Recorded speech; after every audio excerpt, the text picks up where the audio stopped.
Hello everyone, welcome back to our channel Commerce Adhyapika.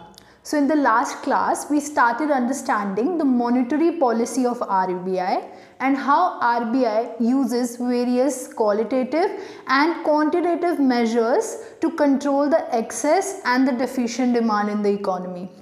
So last class में हमने repo rate और bank rate के बीच में difference देखा था. And today we'll be understanding the third component, the quantitative measures, that is cash reserve ratio. अब cash reserve ratio को समझने से पहले हम एक एग्जाम्पल लेते हैं. सपोज हम एग्जाम्पल लेते हैं, this is a bank, ABC bank, and this is journal public. So journal public bank में कुछ पैसा डिपॉजिट करती है. आपने भी अपने पेरेंट्स को बैंक में जाकर पैसा डिपॉजिट करते देखा होगा बहुत बार. तो हम लोग बहुत सारे अकाउंट्स की फॉर्म्स में, जैसे हमारा सेविंग्स अकाउंट या हमारा करंट अकाउंट, डिफरेंट अकाउंट के फॉर्म्स में हम बैंक के अंदर पैसा डिपॉजिट करते हैं. ठीक है, और बैंक उनको डिमांड डिपॉजिट कहती है.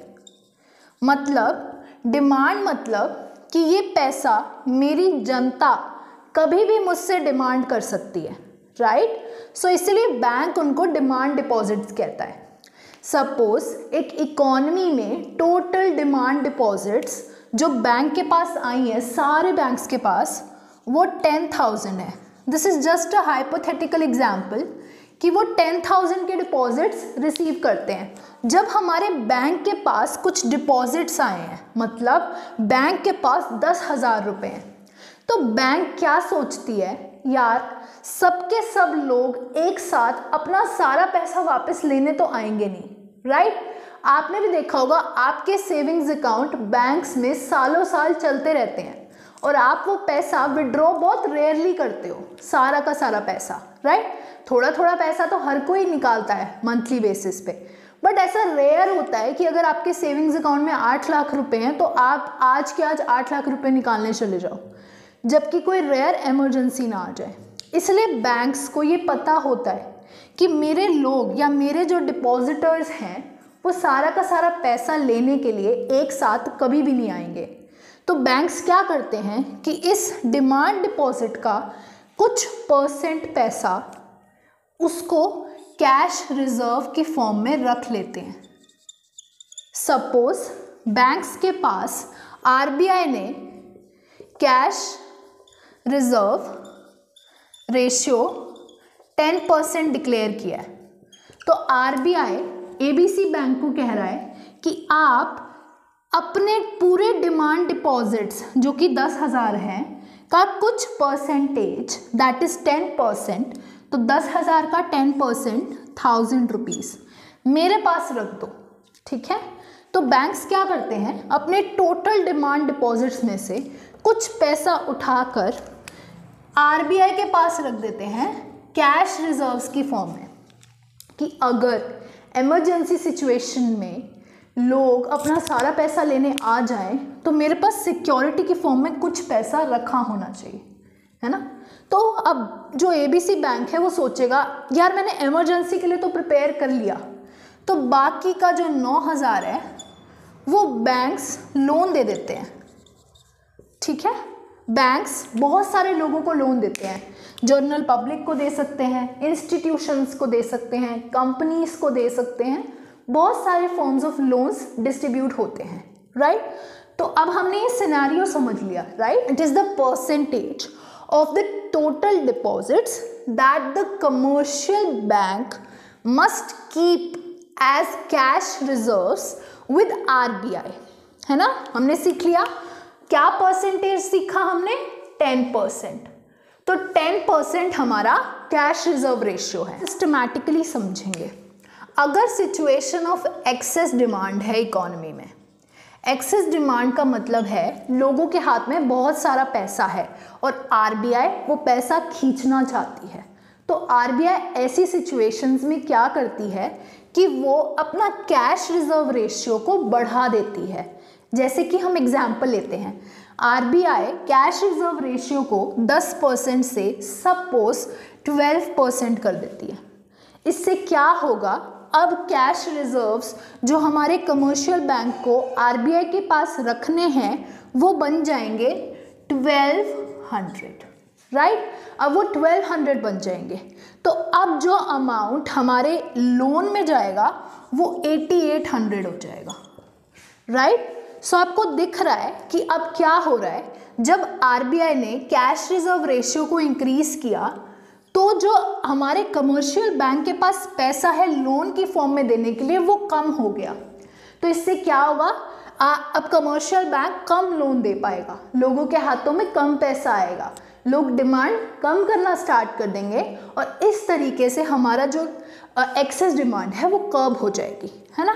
तो हमने क्या सीखा कि एक्सेस डिमांड की सिचुएशन में हमारा आरबीआई हमारा सीआरआर को बढ़ा देगा, है ना। Take the opposite situation, suppose क्या होता है कि हमारा डेफिशिएंट डिमांड है। डेफिशिएंट डिमांड का मतलब है कि लोग के पास पैसा नहीं है, लोग खर्चा नहीं कर रहे हैं। इसका मतलब आरबीआई चाहती है कि लोगों के हाथों में पैसा जाए, मनी सप्लाई बढ़े, क्रेडिट क्रिएशन बढ़े। तो अब इस केस में आरबीआई क्या करेगी, वो सीआरआर को घटा देगी। सपोज पहले 10% था, अब अगर वो 5% कर देती है, ठीक है। तो अब क्या होगा, इस सिचुएशन में हमारा जो कैश रिजर्व है वो हाफ हो जाएगा, है ना। पहले अगर कैश रिजर्व्स 1000 बनाने पड़ रहे थे, अब 5% दैट इज 500 बनाने पड़ेंगे, है ना। अब अगर ये कैश रिजर्व्स ही 500 बनाने पड़ रहे हैं तो अब हमारा जो कमर्शियल बैंक है उसके पास 9500 रुपये बच जाएंगे to give out as loan. Can you see the difference. So अब हमारे पास एक इनिशियल सिचुएशन थी जहाँ पर हमारा सीआरआर था 10%, तो हमारे कमर्शियल बैंक के पास 9000 थे in the form of loan देने के लिए, जिस तरीके से वो क्रेडिट दे सकता है कौन। जब हमने कैश रिजर्व रेशियो बढ़ा दिया था उस सिचुएशन में हमारे को 1200 का कैश रिजर्व क्रिएट करना पड़ रहा था, जिससे कि जो अमाउंट ऑफ लोन के लिए जो पैसा अवेलेबल है कमर्शियल बैंक के पास वो कम हो गया था। तो इससे हमने एक्सेस डिमांड को कर्ब कर लिया था। अब डेफिशिएंट डिमांड होने की वजह से आरबीआई क्या करेगी कि वो कैश रिजर्व रेशियो को कम कर देगी। तो इस सिचुएशन में जो कमर्शियल बैंक है उसको कैश रिजर्व जो रखना है वो सिर्फ 500 होगा और जो बाकी का अमाउंट है वो डिस्ट्रीब्यूट कर सकता है टू द पब्लिक, और पब्लिक के पास ज़्यादा पैसा जाएगा, पब्लिक ज़्यादा डिमांड करेगी और इस सिचुएशन से डेफिशिएंट डिमांड कर्ब हो जाएगी। तो RBI will decrease the CRR. So SLR होता है स्टैट्यूटरी लिक्विडिटी रेशियो। अब मैं इस डेफिनेशन को थोड़ा सा मोल्ड करूंगी। Percentage of total deposits that the central bank must keep as, ये कैश रिजर्व्स हटा दूंगी, as liquid assets with themselves। ठीक है, तो इस डेफिनेशन में हमने क्या चेंज किया, ये भी परसेंटेज ऑफ टोटल डिपॉजिट्स ही है, बट ये कमर्शियल बैंक को रखना होता है in the form of liquid assets with themselves। ये आरबीआई के पास जाकर डिपॉजिट नहीं करना होता, ये बैंक्स को अपने पास रखना होता है और ये भी मैंडेटरी है, करना ही पड़ेगा। अगर आरबीआई बोलती है तो करना पड़ेगा। तो अब हम इस सिचुएशन को थोड़ा सा मोल्ड करते हैं, ठीक है। नाउ टॉपिक में आगे बढ़ने से पहले I would like you to understand what are liquid assets. तो स्टूडेंट्स, जब हम लिक्विड एसेट्स की बात करते हैं तो लिक्विड एसेट्स वो एसेट्स होती हैं which can be converted into cash quickly, ठीक है। मतलब ये उस तरीके की एसेट्स होती हैं जिनको हम बहुत जल्दी कैश में कन्वर्ट कर सकते हैं, ठीक है। तो लिक्विड एसेट्स 3 तरीके की दी हैं आरबीआई ने जो हमारे कमर्शियल बैंक्स को अपने पास रखनी होती हैं। सबसे पहला कैश। हाँ, मैं मानती हूँ कैश तो कैश में कन्वर्ट हो ही सकता है, बट कैश भी लिक्विड एसेट्स का पार्ट ही होता है। तो सबसे पहला जो लिक्विड एसेट्स अपने पास कमर्शियल बैंक रख सकते हैं वो है कैश। आप या तो कैश रख लो या फिर गोल्ड रख लो। गोल्ड भी बहुत जल्दी कन्वर्ट हो सकता है पैसे में, अनएनकम्बर्ड गवर्नमेंट सिक्योरिटीज। नाउ ये क्या है? गवर्नमेंट सिक्योरिटीज तो आप समझते हो, what is the meaning of this unencumbered? So unencumbered का मतलब होता है वो सिक्योरिटीज जो किसी भी लोन के साथ कोलैटरल की फॉर्म में टाइड अप नहीं है। सपोज हम एक एग्जांपल लेते हैं ट्रेजरी बॉन्ड का। ट्रेजरी बॉन्ड सबको पता होना चाहिए कि एक तरीके की गवर्नमेंट सिक्योरिटी होती है। सपोज एक बैंक है, बैंक ए, उसने बैंक बी से लोन लिया है और उसने ये ट्रेजरी बॉन्ड उसको कोलैटरल की फॉर्म में दिया है। सिचुएशन समझ में आई?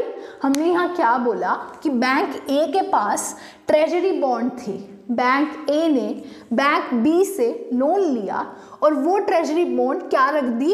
लोन पे कोलैटरल की फॉर्म में। हमने लास्ट क्लास में कोलैटरल का मीनिंग बहुत अच्छे से समझा था, गिरवी रखना। तो जब हमने ये बात की कि हमारे कमर्शियल बैंक्स को लिक्विड एसेट्स की फॉर्म में अपने पास कुछ परसेंटेज रखना होता है, तब हमने अनएनकम्बर्ड की बात की। तो अनएनकम्बर्ड वो सिक्योरिटीज होती हैं जो किसी भी लोन पर कोलैटरल की फॉर्म में नहीं पड़ी होती। मतलब ये वो सिक्योरिटीज होती हैं जहां पर कोई और क्लेम नहीं कर सकता। वो सिक्योरिटीज हमारी हैं, हमने वो कोलैटरल की फॉर्म में नहीं गिरवी रखी हुई हैं। ठीक है? तो अगर बैंक ए बैंक बी के ऊपर जो लोन लिया है उस पर ट्रेजरी बॉन्ड को कोलैटरल रख रहा है, तो वो इस ट्रेजरी बॉन्ड को लिक्विड एसेट नहीं मान सकता क्योंकि ये एनकम्बर्ड है। तो उसको अनएनकम्बर्ड गवर्नमेंट सिक्योरिटी चाहिए होगी जो गिरवी नहीं रखी हुई है।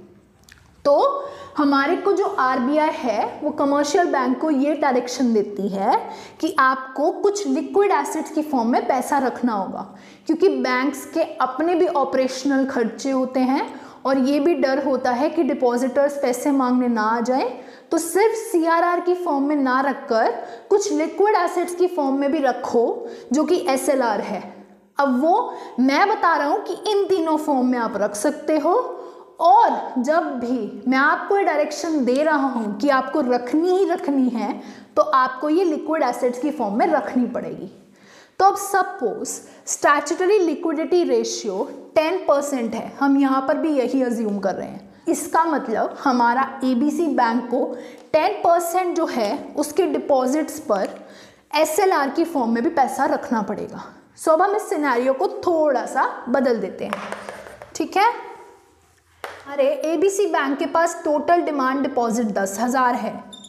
हमारे कमर्शियल बैंक ने 10% सिक्योरिटीज रखने को बोला है लिक्विड एसेट्स में। मतलब मेरे कमर्शियल बैंक को 10% 1,000 रुपये की लिक्विड एसेट्स खरीदनी पड़ेंगी और बाकी वो 9,000 लोन की फॉर्म में दे सकता है। ठीक है? समझ आ गया ये बात आपको? अगर मैं इसी को कन्वर्ट कर दूं, मैं बोलूं कि सीआरआर 10% है, एसएलआर 10% है, तो बताओ क्या सीन होगा? मतलब 10,000 का 10% 1,000, तो आप सीआरआर की फॉर्म में आरबीआई के पास रखोगे, फिर 10,000 का 10% 1,000 रुपये आप अपने पास रखोगे लिक्विड एसेट की फॉर्म में, और फिर जो बाकी का पैसा बच गया जो कि हमारा 8,000 है वो आप लोन की फॉर्म में दे सकते हो। ठीक है? समझ आ गया? तो अब बहुत दिमाग लगाकर सोचो, अगर आरबीआई चाहती है कि वो कर्ब करे, एक्सेस डिमांड की सिचुएशन है, ठीक है, तो एक्सेस डिमांड की सिचुएशन में डिमांड को खींचना चाहते हैं वो अंदर, तो वो क्या करेंगे? हमारा जो लिक्विडिटी रेशियो है उसको बढ़ा देंगे, है ना, उसको 12% कर देंगे। जैसे हमने पिछली सिचुएशन में भी समझा था, 12% होते ही ये इनको 1200 रखने पड़ेंगे और हमारा जो पैसा है जो लोन की फॉर्म में दिया जा सकता है वो और कम हो जाएगा। तो डिमांड इन द पब्लिक के हाथों में पैसा कम हो जाएगा और इस तरीके से एक्सेस डिमांड कम हो जाएगी। वहीं पर अगर डेफिशिएंट डिमांड की सिचुएशन है तो आरबीआई एसएलआर को घटा देगी। इससे क्या होगा? बैंक्स को लिक्विड एसेट्स की फॉर्म में कम पैसा रखना होगा और वो ज़्यादा पैसा दे सकते हैं लोन की फॉर्म में। ठीक है? Now we'll understand the meaning of reverse repo rate. जब हमने लास्ट क्लास में रेपो रेट की बात की थी, वी टॉक कि रेपो रेट वो इंटरेस्ट रेट होता है जिस पर सेंट्रल बैंक जो कि आरबीआई है वो कमर्शियल बैंक्स को लोन देती है ना। वहीं पर रिवर्स रेपो रेट क्या होता है, अपना दिमाग लगाओ, ये वो रेट होगा जिस पर कमर्शियल बैंक्स आरबीआई के पास पैसे रखेंगे, ठीक है, या फिर एक तरीके से कमर्शियल बैंक्स आरबीआई को लोन देंगे। ये थोड़ा सा फिशी साउंड कर रहा है बट ये समझने में और आसान हो जाएगा अगर आप इस पर्सपेक्टिव से समझो। तो अब हम एग्जाम्पल लेते हैं। सपोज आरबीआई है, यहाँ हमारा कमर्शियल बैंक है एबीसी और यहाँ हमारी जनरल पब्लिक है। कमर्शियल बैंक्स आरबीआई के पास अपना पैसा रखेंगे, ठीक है, चाहे आप उसको लोन मान लो, चाहे आप ये मान लो कि वो उसके पास सेव करके रख रहे हैं, वो आप किसी भी फॉर्म में मान सकते हो। तो आरबीआई एक रेट निकालेगी, सपोज वो कहती है कि मैं 10% दूंगी। तो इसका क्या मतलब है कि अगर कमर्शियल बैंक आरबीआई के पास पैसा रखता है अपना, तो वो 10% इंटरेस्ट कमा सकता है, इंटरेस्ट इनकम कमा सकता है, ठीक है। वहीं पर ये इनकम की फॉर्म में हो जाएगा कमर्शियल बैंक के लिए, ठीक है। वही जो हमारा जनरल पब्लिक है, कमर्शियल बैंक्स जनरल पब्लिक को लोन देते हैं और मार्केट रेट ऑफ रिटर्न की फॉर्म में इनकम कमाते हैं नहीं कमाते, आपसे इंटरेस्ट इनकम कमाते हैं। अब रिवर्स रेपो रेट के केस में आरबीआई से भी इनकम कमा रहे हैं, ठीक है। अब सपोज हमारा जो मार्केट रेट ऑफ रिटर्न है वो 12% था, तो कमर्शियल बैंक क्या करती थी, जनरल पब्लिक को लोन दे देती थी और वहीं से इंटरेस्ट इनकम कमा लेती थी। अब सपोज इकोनॉमी में एक्सेस डिमांड है, तो आरबीआई क्या चाहती है, मैं लोगों के हाथ से पैसा खींचूं अंदर की तरफ। आरबीआई चाहती है कि जो कमर्शियल बैंक जनरल पब्लिक को लोन दे रहा है वो कम हो जाए ताकि लोगों के हाथ में पैसा कम हो जाए। तो अब आरबीआई क्या स्ट्रैटेजी अपनाएगी, वो कहेगी ये जो कमर्शियल बैंक है वो जनरल पब्लिक को 12% पे दे रहा है, चलो मैं एक काम करता हूँ, मैं इसको 15% कर देता हूँ। ओहो, कमर्शियल बैंक तो खुश, वो क्या कहेगा, अगर मैं अपना पैसा जनरल पब्लिक को ना देकर आरबीआई के पास रख दूँ तो मेरे को तो 15% इनकम मिलेगी इंटरेस्ट की, मतलब मैं आरबीआई को लोन दे देता हूँ या आरबीआई के पास सेव कर देता हूँ रादर देन जनरल पब्लिक, मैं 15% कमा सकता हूँ, मैं यहाँ से 12% की जगह। तो अब मेरा पैसा पब्लिक से हटकर आरबीआई के पास पहुँच जाएगा, राइट। और एक्सेस डिमांड कब हो जाएगी, तो अगर एक्सेस डिमांड है तो क्या होगा, रिवर्स रेपो रेट भी बढ़ाया जाएगा ताकि बैंक्स, कमर्शियल बैंक्स आरबीआई के पास पैसा रख दे। नाउ अब अगर दूसरी सिचुएशन लेते हैं, डेफिशिएंट डिमांड। अब डेफिशिएंट डिमांड की सिचुएशन में क्या है, मैं चाहती हूँ एज आरबीआई कि लोगों के हाथ में पैसा आए ताकि लोग खर्चा करें। तो इसका मतलब क्या है, I want the commercial bank to give loan to general public and not keep their money with me.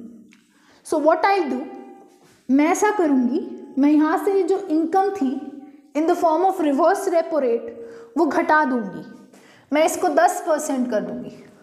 अब कमर्शियल बैंक सोचेगा यहाँ से मैं 10% कमा सकता हूँ, यहाँ से मैं 12, तो मैं लोगों को ही लोन दे देता हूँ रादर देन आरबीआई के पास अपना पैसा रखने के। तो इस सीन में हमारे जनरल पब्लिक के पास फिर से पैसा आ जाएगा, लोग डिमांड करने लग जाएंगे एंड हमारी डेफिशिएंट डिमांड कब हो जाएगी। तो रिवर्स रेपो रेट घटाया जाता है डेफिशिएंट डिमांड की सिचुएशन। नाउ नेक्स्ट टॉपिक भी बहुत इंटरेस्टिंग है जो कि है open market operations. Open market operations, इसका क्या मतलब होता है, बाइंग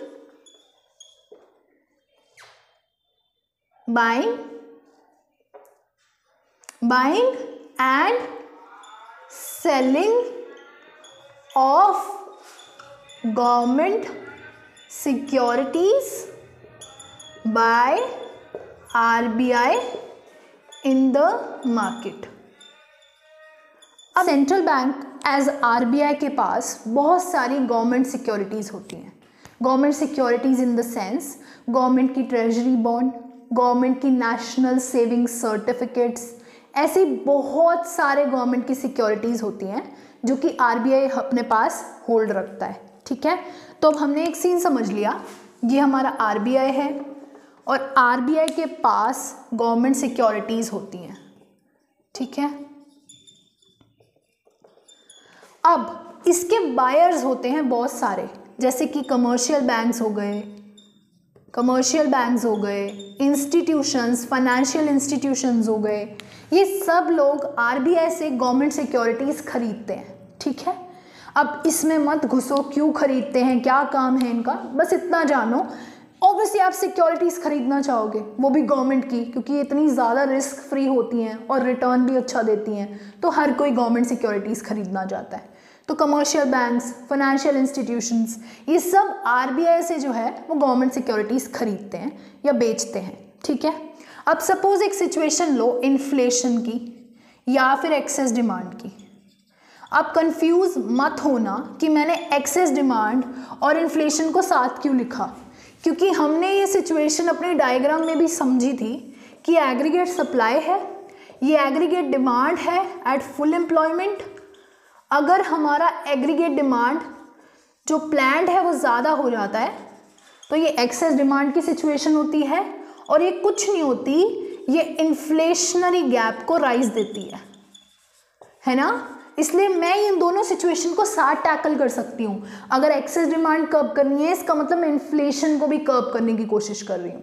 तो आपको बुक में कंफ्यूज नहीं होना अगर कहीं पर एक्सेस डिमांड लिखा हुआ है, कहीं पर इन्फ्लेशन लिखा हुआ है। ठीक है, तो सबसे पहली सिचुएशन एक्सेस डिमांड या फिर इन्फ्लेशन को कर्व करना है। इसका मतलब मैं लोगों के हाथ से पैसा खींचना चाहती हूँ, जिसका क्या मतलब है कि मैं चाहती हूँ कि कमर्शियल बैंक के हाथ में कम से कम पैसा हो। कमर्शियल बैंक मुझे दे दे पैसा, पब्लिक के हाथ में तो ना ही दे।